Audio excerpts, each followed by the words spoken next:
கர்த்தராகிய இயேசு கிறிஸ்துவின் நாமத்தில் உங்களை வாழ்த்துகிறேன். என்னை உயிர்ப்பியும் என்கிற இந்த குறுஞ்செய்தியின் மூலம் மீண்டும் சந்திப்பதில் மிகுந்த மகிழ்ச்சி. இந்த நாளிலும் லேவியராகமம் 18வது அதிகாரம் 2-3 வசனங்களை தியானிக்கலாம். நீங்கள் குடியிருந்த எகிப்து தேசத்தாருடைய செய்கையின்படி செய்யாமலும், நான் உங்களை அழைத்து போகிற கானான் தேசத்தாருடைய செய்கையின்படி செய்யாமலும், அவர்களுடைய முறைமையின்படி நடவாமலும், என்னுடைய நியாயங்களின்படி செய்து என்னுடைய கட்டளைகளை கை கொண்டு நடவுங்கள். நான் உங்கள் தேவனாகிய கர்த்தர். அருமையானவர்களே, ஆண்டவராகிய தேவன் மோசேயை கொண்டு தம்முடைய ஜனமாகிய இஸ்ரவேலுக்கு சொல்லுகிறார், நீங்கள் குடியிருந்த எகிப்து தேசத்தாருடைய செய்கையின்படி செய்யாதீர்கள். 430 வருடங்கள் இஸ்ரவேல் ஜனங்கள் எகிப்து தேசத்தில் குடியிருந்தார்கள். அந்த தேசத்துல அந்த எகிப்தியர்கள் தங்கள் தெய்வங்களை எப்படிப்பட்ட விதங்களில் வழிபடுகிறார்கள் என்பதை இவர்கள் பார்த்து கொண்டிருந்தார்கள். அவர்கள் தங்கள் தெய்வங்களை அவர்கள் விக்கிரகமாக செய்து அதற்கு பலிகள் செலுத்தி அதற்கு அவர்கள் பிரியப்படுத்துகிற எல்லா விதமான அருவருப்பான காரியங்களையும் அவர்கள் செய்து வந்தார்கள். அதே போல இந்த இஸ்ரவேல் ஜனங்களும் செய்யக்கூடாது என்று சொல்லி ஆண்டவர் அவர்களிடத்தில் ஒரு கட்டளை கொடுக்கிறார். நீங்கள் குடியிருந்த எகிப்து தேசத்தாருடைய செய்கையின்படி நீங்கள் செய்யக்கூடாது. அடுத்தது ஆண்டவர் சொல்லுகிறார், நான் உங்களை கொண்டு போகிற கானான் தேசத்தாருடைய செய்கையின்படியும் நீங்க செய்யக்கூடாது. ஏனென்றால் கானானியர்களும் அதே போல சிலை வழிபாடு செய்கிறவர்கள், அருவருப்பான விக்கிரகங்களை வழிபட்டு தங்களை தீட்டுப்படுத்தி கொள்ளுகிறதான அப்படிப்பட்டதான ஜனங்கள். ஸோ ஆண்டவர் என்ன சொல்லுகிறார் என்று சொன்னால், நீங்கள் எகிப்தியருடைய செயல்களையும் நீங்கள் பின்பற்றக்கூடாது, குடியிருந்த எகிப்து தேசத்துடைய செயல்களையும் பின்பற்றக்கூடாது. நான் உங்களை கொண்டு போகிற கானானுடைய செயல்களின்படியும் நீங்கள் செய்யக்கூடாது. அதற்கு பதிலாக என்ன செய்ய வேண்டும்?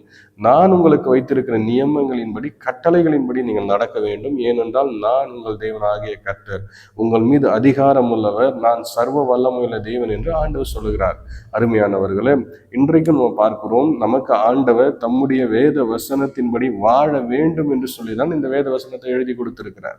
ஆனால் இன்றைக்கு அநேக விதமான பாரம்பரியமான காரியங்கள், மனிதனால கண்டுபிடிக்கப்பட்டவைகள் இன்றைக்கு வந்து அவைகள் தேவனுடைய கட்டளையை மீறி நடப்பதற்கு வழிகளை உண்டு பண்ணி கொண்டிருக்கிறது. மார்க் எழுதின சுவிசேஷம் 7வது அதிகாரத்தை நீங்க வாசிக்கும் பொழுது பரிசேயர்களை ஆண்டவர் கடிந்து கொள்கிறார். மோசேயின் மூலமாக ஆண்டவர் சொன்னார், தகப்பனையும் தாயும் கனம் பண்ணு, தகப்பனையும் தாயோ கனம் பண்ணாதவன் கொல்லப்பட வேண்டும் என்று சொன்னார்.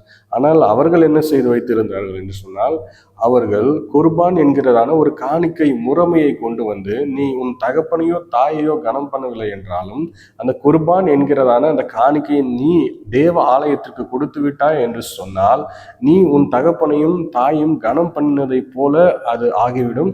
எனவே நீ உன் தகப்பனையும் தாயும் கனம் பண்ண தேவையில்லை, ஆலயத்திற்கு காணிக்கை கொடுத்து விட்டு நீ உன் இஷ்டப்படி வாழலாம் என்று சொல்லி அவர்கள் ஒரு முறைமையை கொண்டு வந்தார்கள். அது தேவனுக்கு, ஆண்டவராகிய இயேசு கிறிஸ்துவுக்கு கோபத்தை ஏற்படுத்தினது. நீங்கள் உங்கள் பாரம்பரியங்களினாலே தேவனுடைய கற்பனையை ஏன் அவமாக்குகிறீர்கள் என்று சொல்லி கேட்டார். இன்னைக்கு அருமையானவர்களே, அநேக பாரம்பரியமான காரியங்கள், அது மனிதனால உண்டாக்கப்பட்ட காரியங்கள், அவைகள் தேவ வசனத்துக்கு எதிரான காரியங்கள் இன்றைக்கு சபைகள்ல ஊழியர்கள் மூலமாக, விசுவாச பிள்ளைகள் மூலமாக பின்பற்றப்படுகிறது. ஒருவேளை அந்த காரியங்களை செய்கிறத நிமித்தமாக சில ஆசீர்வாதங்களை நீங்கள் பெற்றுக்கொள்ளலாம். ஆனால் அந்த ஆசீர்வாதங்களை பெற்றுக்கொள்ளுகிறதன் அடிப்படையில நீங்க கர்த்தரை பிரியப்படுத்தி கொண்டிருக்கிறீர்கள் என்று சொல்லி அர்த்தம் அல்ல. வசனத்தின்படி வாழ்கிற பொழுதுதான் நாம் கர்த்தரை பிரியப்படுத்த முடியும். ஆகவே வசனத்துல சொல்லப்படாத ஒரு காரியம், மனுஷ முறைமைகளாக போதிக்கப்பட்ட ஒரு காரியத்தை நாம் செய்து தேவனை பிரியப்படுத்தலாம் என்று நினைத்தோம் என்று சொன்னால், நாம் நம்மை நாமே ஏமாற்றிக் கொள்ளுகிறவர்களாய் இருக்கிறோம். அந்த முறைமைகளின்படி, கானானுடைய எகிப்தியருடைய முறைமையின்படி நாம் செய்கைகளின்படி செய்வதற்கு தேவன் நம்மை அழைக்கவில்லை.